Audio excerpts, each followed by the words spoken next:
Quaid TV Network, and you're watching Quaid-e-Azam Muhammad Ali Jinnah was a prominent figure in the history of Pakistan. He was a lawyer, politician, and the leader of the All India Muslim League, which played a crucial role in the creation of Pakistan. Jinnah served as Pakistan's first Governor-General from its independence in 1947 until his death in 1948.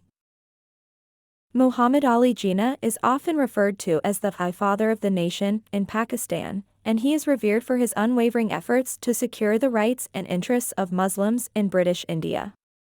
Under his leadership, the Muslim League demanded a separate nation for Muslims, leading to the eventual formation of Pakistan as an independent state in 1947. Jinnah's vision and determination were instrumental in shaping the new nation of Pakistan. He is known for his role in negotiating with the British and the Indian National Congress to ensure the creation of Pakistan, which became a separate Muslim-majority state on August 14, 1947.